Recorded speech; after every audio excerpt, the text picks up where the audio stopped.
Public toilet থেকে যখন এই ছেলেটি প্রস্রাব করে বেরোতেছিল, এই মেয়েটা দৌড়ে এসে তার মুখে হাত দিয়ে চুপ করে তাকে নিয়ে রুমের দরজাটা বন্ধ করে দিল টয়লেটের। এরপর তাকে বলতে, চুপ চুপ, আমার পিছে কিছু গুন্ডারা তাড়া করেছে, আমাকে তুমি বাঁচাও। এরপর দেখা যায় সে জায়গায় কিছু দলবল নিয়ে একটি হিজলার দল চলে আসে ওই মেয়েটাকে খোঁজার জন্য। সে বলতেছে, তুই যেখানেই থাকো না কেন আমি তোকে খুঁজে বের করবো। সে বলতেছে, আচ্ছা দ্বারা আমি তোমাকে বাঁচানোর ট্রাই করি।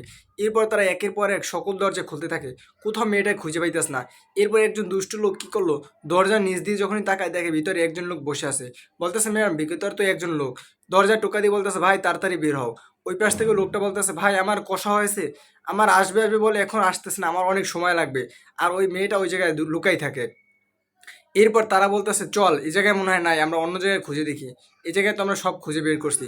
এবার ছেলেটা তাকে বলতেছে, আসলে তোমার কি হয়েছে, ওরা তোমাকে কেন তাড়া করতেছে।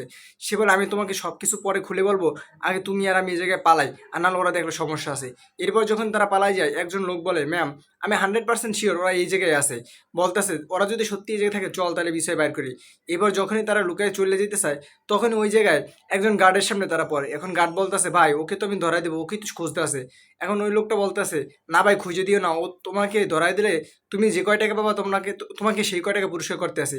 এরপর এই ছেলেটা কি করলো, আগ বাড়াইয়া তার পকেটে যত টাকা ছিল সেই টাকাগুলো ওই ছেলেটাকে দিয়ে মেয়েটাকে ওই জায়গা থেকে রক্ষা করতে চায়।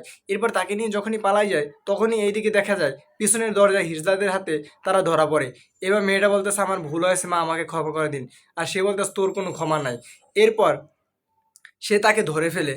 এখন ছেলেটা তো বলতেছে, ম্যাম ওকে কেন ধরতেছেন, ওর কী হয়েছে। বলতেছে, এটা আমাদের মা মেয়ের বিষয়, তুমি এই জায়গায় নাক গলাতেছো না, তাহলে হুদাই বিপদে পারবা, তুমি এই জায়গা থেকে চলে যাও। এরপর তাই সে চলে যায় আর মেয়েটাকে নিয়ে যায়।